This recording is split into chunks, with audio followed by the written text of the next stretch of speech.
Circuit court présente le monde emballant de Monsieur Bouteille. Nous voulons remercier nos partenaires Circuit court, Gauthier Emballage, Écurie B, Dégustation et animation de la rive, Chef Vincent, En Cavale Live Session et GB Studio.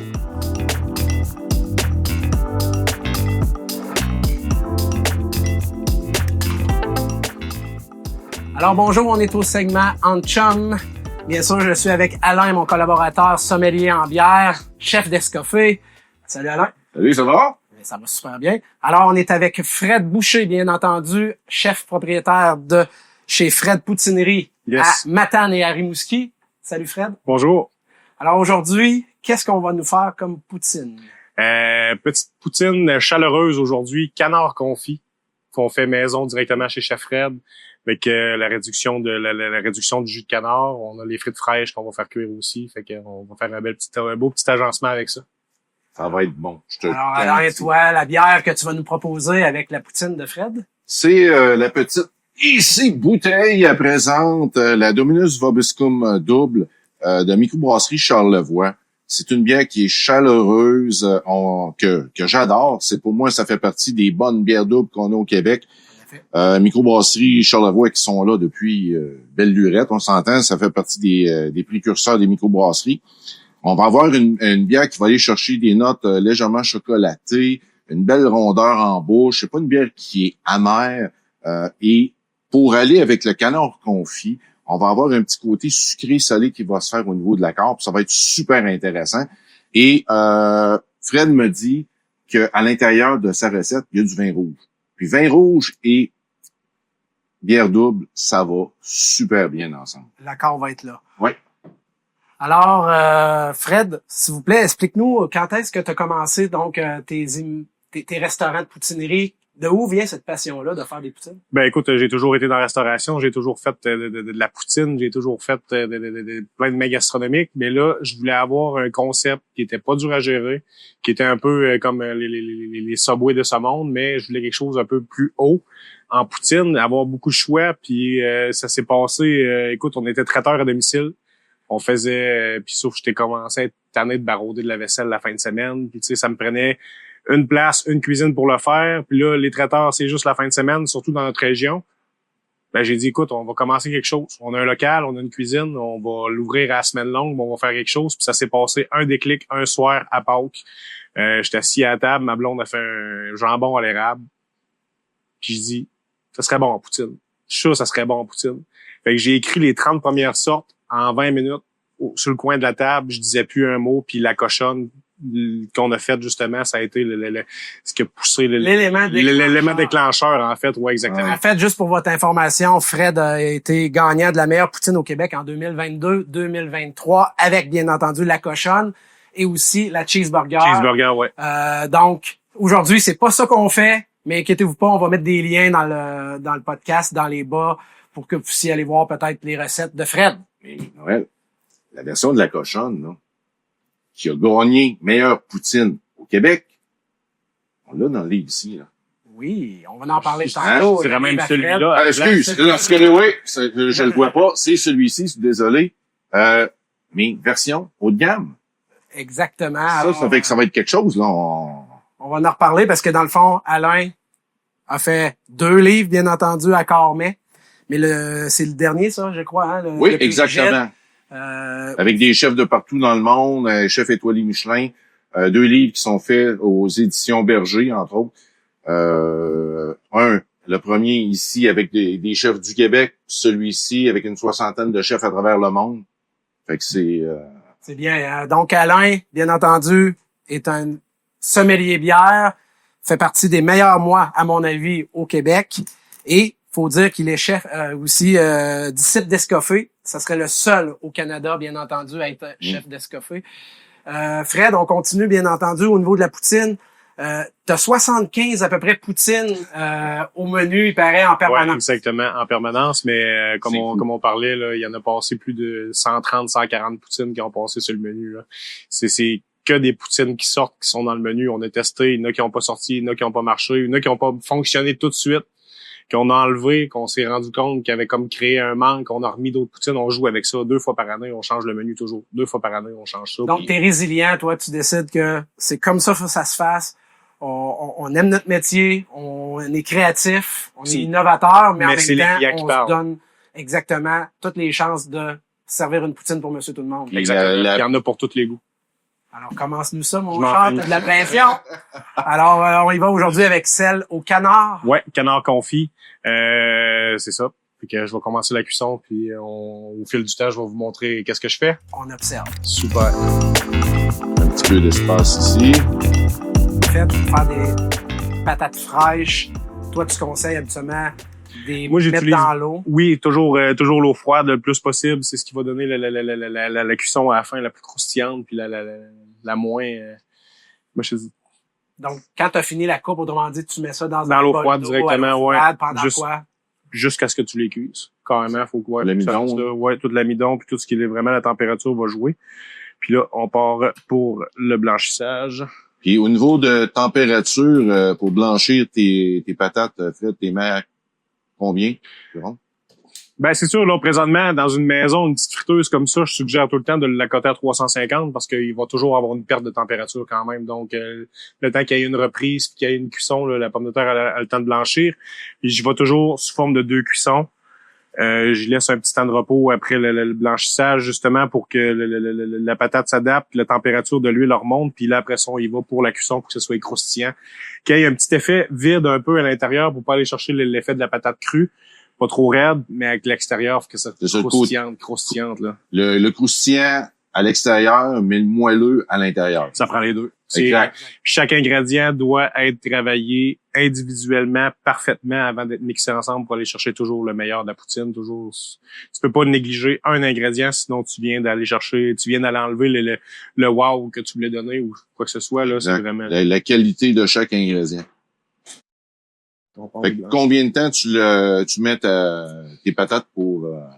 C'est dur à dire. Comme je vous dis, friteuse de maison, on va le vérifier, mais écoute, c'est quand même quelques minutes, là, vraiment, pour que, avant qu'elle commence à dorer, que ça soit vraiment juste la commencer de patate, là. À avoir un petit jaune pâle. Légèrement, pas plus. Léger. Ouais, léger, pas plus. Parce que si vous dépassez trop au blanchissage, puis après ça, on fait la cuisson, souvent, ben, ils vont venir comme trop brunes, ils t'offront pas longtemps, ils vont venir ils viennent comme encavés un peu, là. C'est comme si ça recroquevillait un peu sur elle-même, qui ça redéfonce un petit peu. Fait que c'est pour ça qu'il faut aller chercher le maximum avec ça. Fait que pas trop blanchi, et puis après ça, on donne tout ce qu'on peut sur la cuisson pour que ça soit le plus croustillant possible. Parfait. Là, je vois que t'as mis, donc, bien sûr, ta farine, ton beurre, ton canard, ton gras de canard, et à l'autre bout, ça ici, c'est un beurre manié, en fait, qui est le mélange de la farine puis du beurre pour aller épaissir ma sauce. Parce que vraiment, on part de la réduction. On part du jus de cuisson du canard qu'on a fait maison, que je vais faire poêler que je vais commencer à poêler avec de l'ail, puis qu'on va réduire aussi avec le vin rouge. Fait que là, on va tout aller évacuer l'alcool du vin, on va aller chercher vraiment les saveurs, puis le mélange entre les deux. Puis souvent, des fois, je vais conseiller, il y a du monde qui peuvent prendre comme une base de sauce à poutine, une base de sauce demi-glace pour aller épaissir tout ça, mais ça va, dans mon cas, moi, à mon goût, changer trop le goût. Je veux vraiment aller chercher la réduction de la saveur qu'on a fait cuire, le canard, le vin rouge, ces choses-là. Avec l'ail, ça va vraiment aller chercher une bonne idée. Une belle arôme. Ouais, exactement. C'est la base, c'est le goût, il y a rien d'artificiel, ça va vraiment être qu'est-ce qu'on a pris pour le faire cuire. Puis... Tu sais, j'ai remarqué le type de vin que tu as pris au niveau du cépage, c'est un vin qui est quand même relevé. Qui a pris un Shiraz, fait qu'on va avoir un petit côté là, un petit peu plus tannique, un peu en arrière. On va avoir un vin qui est chaleureux. Tu sais, on n'est pas sur le pinot noir qui va être très léger ou le gamay encore plus léger. Là. Fait qu'on va avoir une structure de vin qui va apporter un fruit, mais va être capable d'apporter un peu d'épices en arrière-plan. Ouais, c'est ça, juste pour déglacer, il faut que ça goûte. Puis d'aller chercher un vin trop léger, on le mélange avec le jus de cuisson du canard, on vient de le perdre. Exactement. C'est juste du liquide de plus.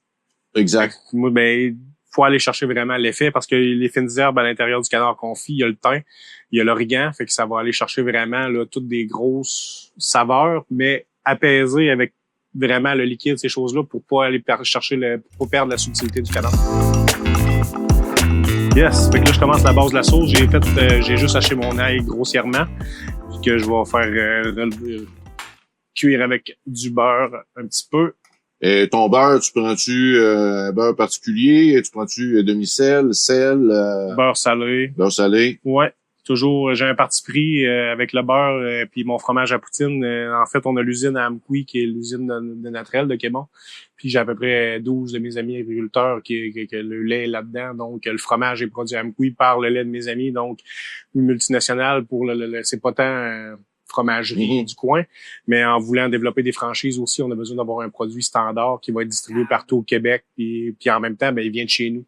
Exactement. Dire, il vient directement chez nous. C'est parfait. On est là pour ça aussi, encourager le local en passant, encourager l'économie de toutes les régions. C'est important. Exact. C'est très important. C'est d'ailleurs un peu le but du segment de présenter des chefs, de présenter des régions, de présenter des accords mets avec la bière, le vin. Vous allez voir tout au long de notre podcast, on va vous présenter plein de bonnes personnes avec Alain. Là, au niveau de tes frites, est-ce qu'on est capable de voir la coloration? Qui est très légère, mais qu'il faut pas qu'elle aille vraiment plus loin que ça. À partir de ce moment-là, toi, ton temps de repos que tu mets au niveau des frites, Fred, c'est combien de temps? C'est 2 minutes, 10 minutes. 10 minutes environ? Ouais, facile. Parfait. Que ça rebaisse un petit peu en pression, là, puis qu'elle ait le temps de s'équilibrer, puis de se placer. Puis Parfait. surtout que l'huile redevienne chaude aussi. C'est bien important que la prochaine étape, l'huile soit à son maximum. Fait que Fred, si les gens veulent la refaire, cette poutine-là à la maison, ton gras de canard, ici, dans le fond, toi, t'as acheté un canard, mettons, déjà confit dans sa boîte Non, vide, j'achète le canard frais. Toi, t'achètes le canard frais, puis je le fais cuire en thermocirculateur sous vide, là. Puis si quelqu'un veut le faire, mettons, à la maison plus rapidement, est-ce que peuvent prendre un canard confit sous vide ou oui, directement. directement. Oui, exactement. Puis je vais suggérer beaucoup d'acheter la cuisse complète, là, la cuisse qui est pas effilochée, justement, parce que souvent à travers, il va rester du gras, il va rester de la gélatine. Exact. Toutes les saveurs sont là pour aller chercher le maximum pour aller faire la sauce. Fait que ouais, exactement. Mais c'est sûr que les canards effilochés, là, il y a comme plus rien dedans. Non, c'est mélangé, puis c'est. Non, c'est pas pareil. On prend le produit au complet idéalement. On garde exactement. les gras, on garde les peaux. On peut s'amuser donc les saveurs, bien sûr. Exactement. La saveur est là. Le bon goût, c'est là. Fait que faut le récupérer le maximum.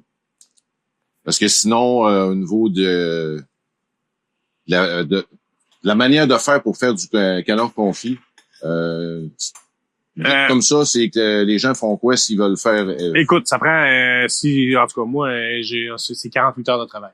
48 heures de travail pour le canard confit. Donc, c'est un 24 heures en salaison sèche, sous vide. Puis après ça, c'est 24 heures en cuisson en thermocirculateur. Fait que là, on arrive exactement au bon résultat. Après ça, c'est refroidi extrêmement rapidement. Puis on le travaille après, on le met en cope, on le portionne pour nos poutines. Parfait.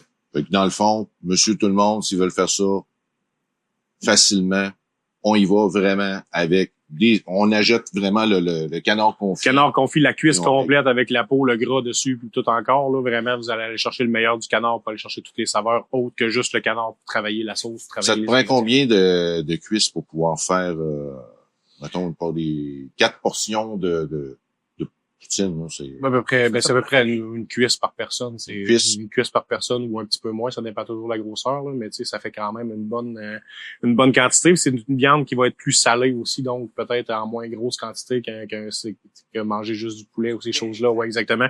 Puis tu sais, en ayant les frites, le fromage, l'oignon grillé, le canard, puis ces choses-là, ouais, ça prend.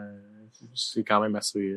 Puis juste pour terminer avec, tu continues à nous parler de la cuisson, ton beurre puis ta farine, dans le fond, quelqu'un qui veut faire ça rapidement, c'est relativement un mélange égal ou à peu près comme pour faire le plat que tu as fait, dans le fond. En question de poids, c'est un mélange égal. À peu près. Hein? Mais en quantité, mettons, une cuillère pour une cuillère, là, ça prend plus de farine. Mettons 2 cuillères de farine pour une cuillère de beurre. Là. Parfait. Mais en termes de poids, c'est à peu près la même chose. Okay. Fait à partir de ce moment-là, tes frites, on est proche de faire la cuisson finale. Ouais, la deuxième cuisson, puis dans le fond... Ici, toi, ton ail qui est en train de légèrement mousser dans le beurre, qui est en train de cuire, qui est en train de griller, puis je vais faire je vais déglacer au vin rouge. Oui. Je vais mettre mon bouillon, puis après ça, un coup que c'est à peu près 3 minutes de cuisson, pas plus que ça, vraiment, juste pour dire, on évapore l'alcool du vin, on va aller chercher les saveurs, puis après ça, on va aller tu réduis ton... Une petite affaire. Une petite Mais affaire. oui, c'est ça. La quantité qu'on a là, ça va réduire quand même assez rapidement. Faut pas dépasser non plus, là. Mais ouais, ça va réduire quand même assez rapidement. Parfait. Excellent.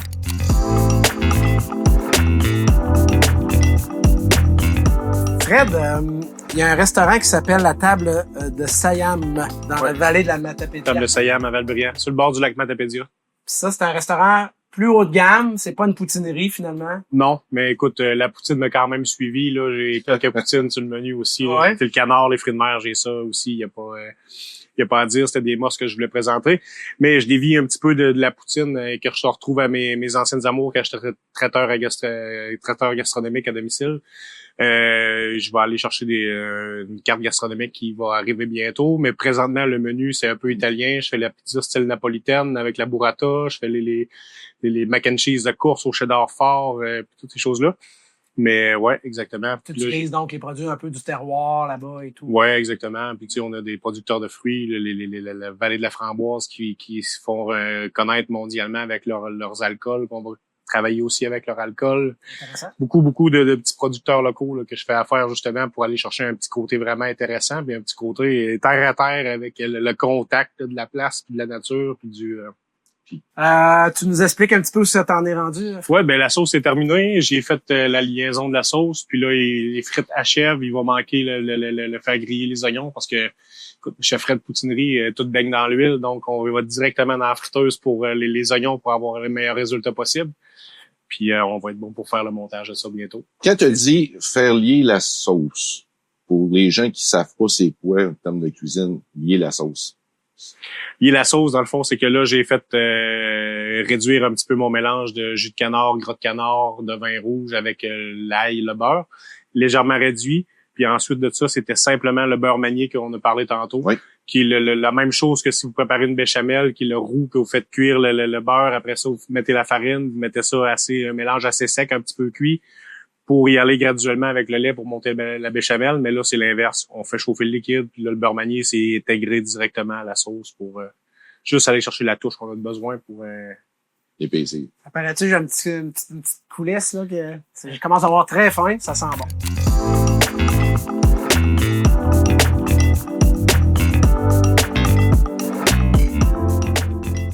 Fait que là, on est rendu au moment de goûter la poutine. J'ai hâte de voir la face de mes convives ici ce soir. On prend une petite gorgée de bière pour commencer l'accord. Oh yeah! Ça va être le fun.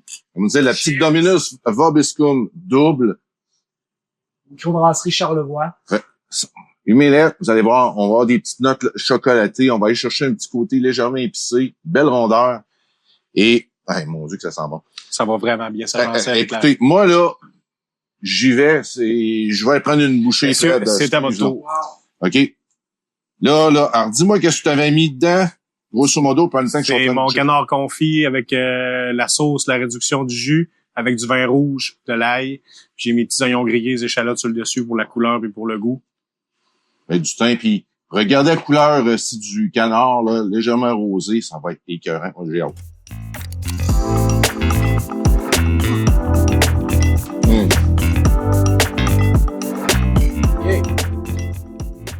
La sauce, là, wow. Non. Les oignons caramélisés, puis là, je vais Ouais. prendre une petite gorgée, je suis sûr que le pairing est super bon. Écoute, ça n'a aucun mois. Là, Exactement. là, on est vraiment dans le temps de l'année où ce que c'est intéressant de prendre cet accord-là. Un accord chaleureux. On goûte hyper bien le thym, on goûte le canard. On goûte toutes les saveurs qu'il y a dans le plat. La bière ne vient pas écraser vraiment la poutine ici. La met vraiment à son stand, qui est la gastronomie. C'est important d'aller distinguer chaque ingrédient, de pas mettre les oignons mélangés avec le canard ou des choses comme ça, vraiment stratifier toutes les couches pour aller chercher toutes les saveurs le maximum possible. Non, c'est super, Alain, parce que, Fred, parce que le gras, l'oignon, le thym, donc c'est une bière à 8%, soit dit en passant, le monde ne le savait pas, mais c'est une bière vraiment dégustative. C'est pas une bière de soif, c'est une bière plutôt complexe. Chaleureuse, puis le taux d'alcool, on le goûte pas.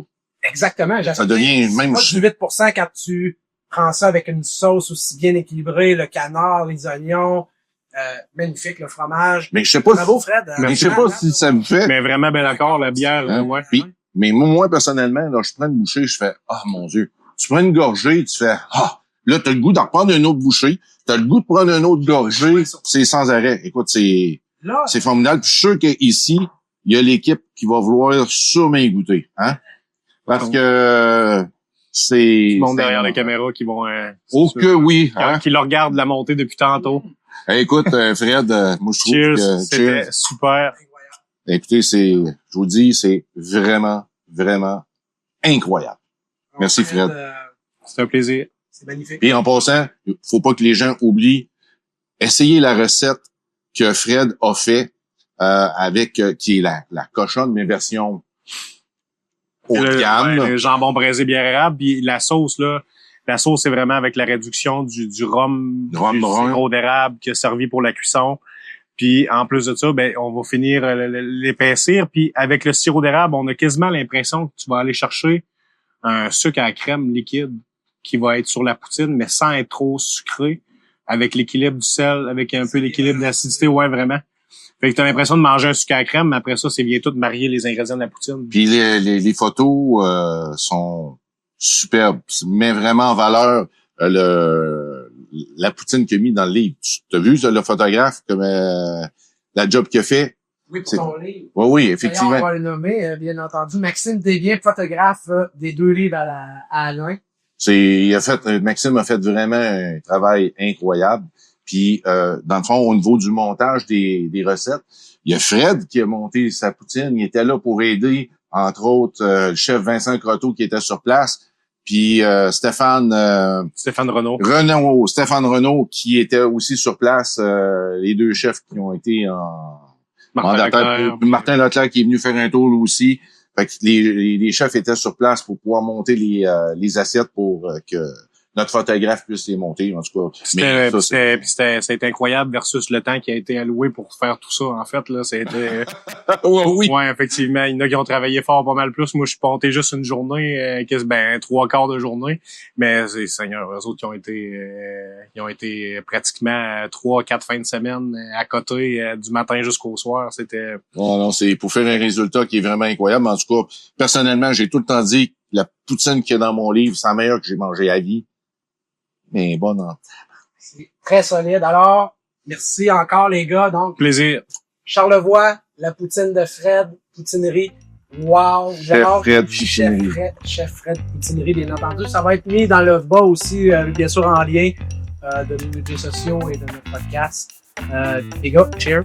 Yeah. Pour une dernière fois, c'était magnifique.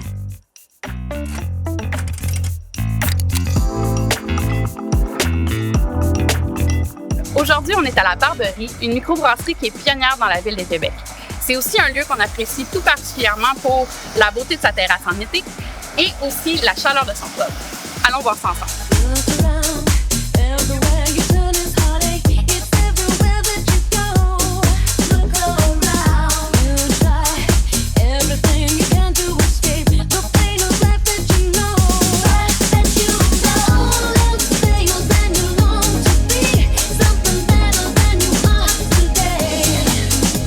Moi, c'est Valérie, je suis directrice des ventes et du marketing à la microbrasserie La Barberie, où on est ici ce matin, un mardi un peu froid. Donc, ça fait 4 ans que je suis pour la coopérative de travail La Barberie. Comme directrice, j'ai passé par Général, marketing, vente, avec toute l'équipe d'une 20aine de personnes ici. Vous êtes un peu différent dans la structure, La Barberie. Vous êtes dans un esprit de coopérative. J'aimerais ça que tu m'en parles un petit peu plus. Qu'est-ce qui vous différencie? La première microbrasserie de type coopérative de travail de la province de Québec. Ça a été fondé en 1997 par 3 membres fondateurs. Fait que les 3 barbus de La Barberie. Pour être membre travailleur, membre propriétaire, on doit travailler pour La Barberie. Fait qu'à travers les maintenant 29 ans de la vie de La Barberie, il y a vraiment plusieurs cohortes de membres travailleurs propriétaires qui ont passé. Donc, je sais pas en tout, là, mais ça doit être facile une 50aine. Donc, de la fondation, les 3. Après ça, c'en est greffé. Je pense qu'ils sont montés jusqu'à une 20aine de membres travailleurs. Puis aujourd'hui, en 2026, on est 9, je crois. Mais on a aussi des employés qui sont pas membres parce que c'est un choix pour les travailleurs de venir. Après 1 an On va leur présenter le programme membre, si on veut. Puis ça donne accès à un membre, un vote. Donc, les membres travailleurs font vraiment partie de la direction de l'entreprise. Donc, c'est nous qui décidons qu'est-ce qu'on veut sur la barberie, qu'est-ce qu'on ne veut pas aussi. Toutes les heures et les temps qu'on travaille, on le fait pour nous et pas pour quelqu'un qui veut s'acheter un chalet, mettons. Je suppose, par exemple, que tu sais, sur 29 ans, ça l'a amené aussi beaucoup de remaniements, d'évolutions. Qu'est-ce qui a marqué davantage votre évolution au niveau tant du produit, mais aussi de la gestion interne? Ben beaucoup les gens, parce que les gens et les tendances, là, parce que tu sais, il y a les tendances extérieures qui nous poussent à changer pour s'adapter au marché, à la demande. Puis il y a qu'est-ce que les membres travailleurs veulent de leur propre entreprise. Peut-être qu'est-ce qui a le moins changé, ça doit être le pub. Tu sais, l'ambiance, la décoration, les gens qui viennent nous voir. Mais après ça, les bières ont vraiment changé. Tu sais, là, justement, j'ai amené Blonde au Chardonnay, où ça, c'est la rousse forte aux fruits. Ça fait des années qu'on brasse plus ça. Puis si on brassait ce genre de recette-là, je pense pas qu'on m'en vendrait, pour être honnête. Ben, tu parles justement de la blonde au chardonnay, puis de la rousse aux fruits, qu'on voit ici dans l'ancienne bouteille. Ouais. Il y a eu aussi une évolution de cette bouteille-là vers éventuellement la canette. Ouais. Le modèle d'affaires initial de la barberie au début, c'était de brasser en fût des bières qui étaient associées à d'autres entreprises de Québec. Puis c'était beaucoup axé sur le fût parce que la distribution à ce moment-là était pas vraiment développée. Puis après ça, il y a une transition des recettes qui étaient les plus populaires qui ont été faites en bouteille pour la distribution. On a pris de ces recettes-là qu'on a mis en bouteille les plus populaires. C'est juste en 2020 qu'on a fait le switch vers la canette. Fait que ça a quand même été un bon 15 ans, le mode de distribution à l'extérieur du pub. Ça a été la bouteille 500 ml. On a gardé la bouteille en vitre pour certains brassins du chai. Donc là, elle est transparente dans cette situation-là parce que la bière est rouge et belle. On veut que les gens la voient. Fait que c'est vraiment beaucoup tendance de marché. Mais c'est vraiment intéressant de voir ça aussi. Puis il y a un côté pratique, je veux pas, à la canette, ce qui a amené aussi probablement pour certaines brasseries ce mouvement-là vers la canette. L'accessibilité probablement plus simple aussi pour les brasseries, surtout qu'on est de plus en plus en volume. Tu sais, vous aussi, là, vous êtes de plus en plus distribué, vous êtes là depuis longtemps. La principale raison du transfert, c'est le client. Le client voulait de la bière en canette parce que c'est plus facile. Ben déjà, le détaillant, c'est plus facile à mettre sur ses étagères. Gérer la consigne, le retour. Puis, tu sais, la qualité du produit change pas là, entre la bouteille et la canette. Donc, pour nous, à part avoir des investissements au niveau d'acheter une encaneuse, tout ça, tu sais, c'est juste un autre type de packaging, mais sinon, c'est pareil. Malgré ce changement-là vers la canette, vous avez quand même eu envie de garder quelque chose qui est assez à la base, je pense, de la barberie, qui est la consigne du growler. Donc, vraiment une consigne que les gens peuvent prendre sur place, choisir une bière en fût, partir avec. Ce qui est intéressant aussi avec le growler, c'est que ça permet aussi d'avoir un système de distribution plus court, donc un circuit court. C'est pas un gros volume.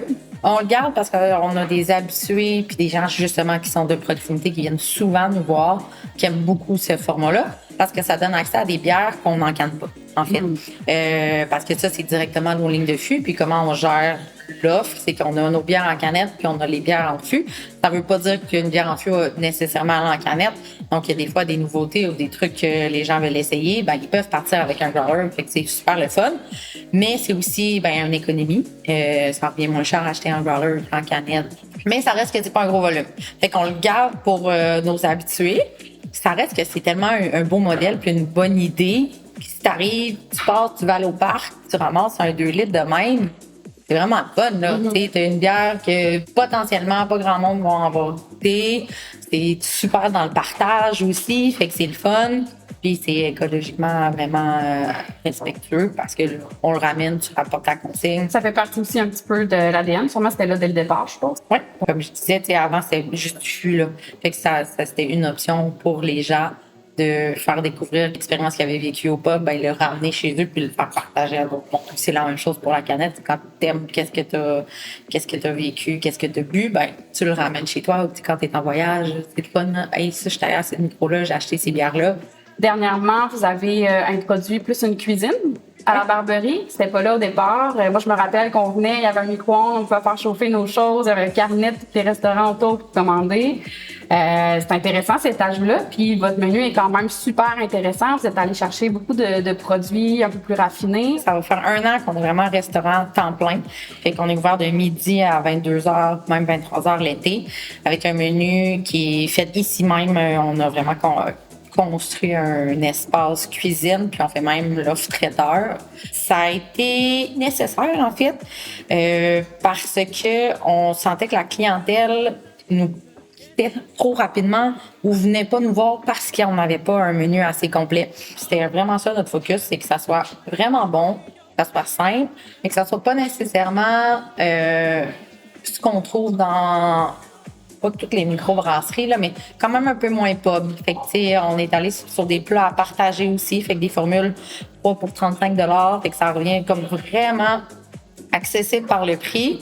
Puis tu veux que les gens partagent avec leurs amis, autant la bière avec le carrousel que les mets, leur faire découvrir des saveurs que nous, on aime. On veut quand même amener une diversité alimentaire comme on amène dans la bière des nouveautés à toutes les saisons. Ce qui est intéressant aussi, c'est que vous avez pris la peine d'identifier. Fait que même si on a des régimes alimentaires différents, ben c'est facile de s'y retrouver. C'est bien identifié, même sans gluten identifié, si je me trompe pas. Oui, exact. Au niveau de l'approvisionnement des produits que vous utilisez en cuisine, est-ce que vous allez chercher plus des producteurs locaux? Tu sais, je sais que vous utilisez beaucoup de champignons, des choses comme ça. On fait un effort d'aller s'approvisionner locaux, mais c'est pas 100% de notre ADN.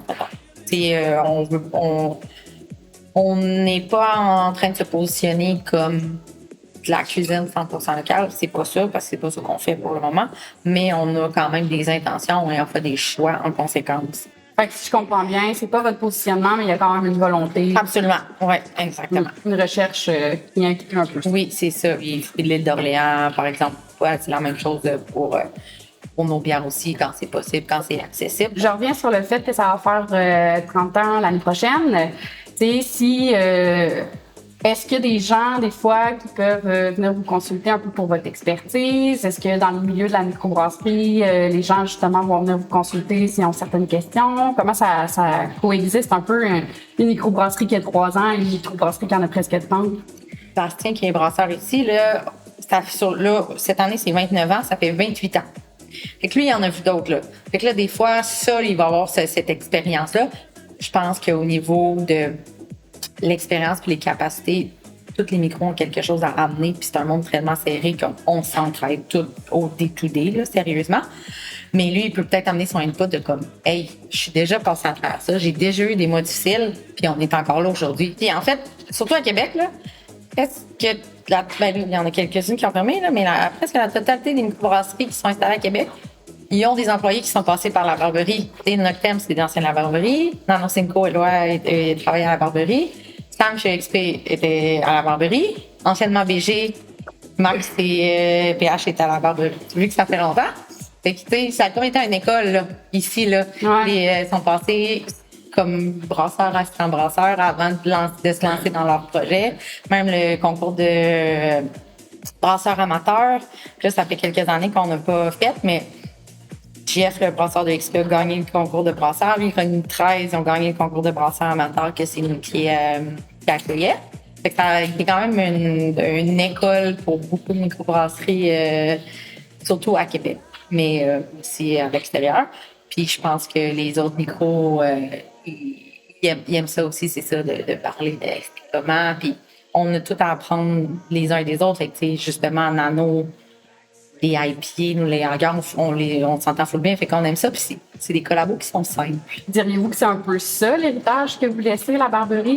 Oui, entre autres, d'école, de mentor, de pérennité, là, de comment se réinventer, mais aussi de rester intègre, parce que c'est facile de suivre les moutons, puis d'aller juste copier-coller ou suivre les tendances. Mais à un moment donné, si tu t'éloignes trop de qu'est-ce que toi t'aimes brasser, t'aimes boire, t'aimes représenter, je pense que c'est là qu'on se serait perdu puis qu'on n'aurait pas passé à travers les années. Ça fait comme partie de notre ADN. Je pense que c'est pour ça que les gens viennent ici, c'est pour ça que nous, on continue à travailler ici. Puis c'est la même chose dans les recettes. On essaie de rester intègre à qu'est-ce qu'on veut que les gens découvrent, qu'est-ce qu'on veut qu'ils pensent de nous, qu'il y ait une perception de nous. Ça fait assez longtemps que vous êtes là pour dire que vous pouvez miser sur la fidélisation plutôt que sur les early adapters, que d'autres microbrasseries vont peut-être. Oui, c'est ça. Là. Mais quand même, on a besoin de tout le monde, en fait. T'sais, on veut les nouveaux, les gens qui restent live, mais pas à tout prix. Ben, merci beaucoup, Val. Merci. À la Barberie, aux 30 ans qui s'en viennent, puis merci beaucoup de l'accueil. Merci beaucoup. Alors, merci à Noémie, alias Miss Croc, pour ce reportage délicieux. C'est la fin, c'est tout pour cette semaine. Nos 2 épisodes ont été, j'espère, intéressants. Je vous invite à commenter si vous voulez bien. C'est super intéressant. On va tout lire et on va vous répondre s'il le faut. J'ai envie aussi de dire à tout le monde que ça serait important de s'abonner à ma chaîne YouTube. Le monde de l'emballage, c'est important et je crois pertinemment que l'émission a une mission importante à amener autant à Monsieur Tout-le-Monde qu'aux producteurs du Québec. Alors, n'hésitez pas à en parler, n'hésitez pas à vous abonner à la page. Je compte sur vous. À bientôt! Don't be afraid, don't have no fear.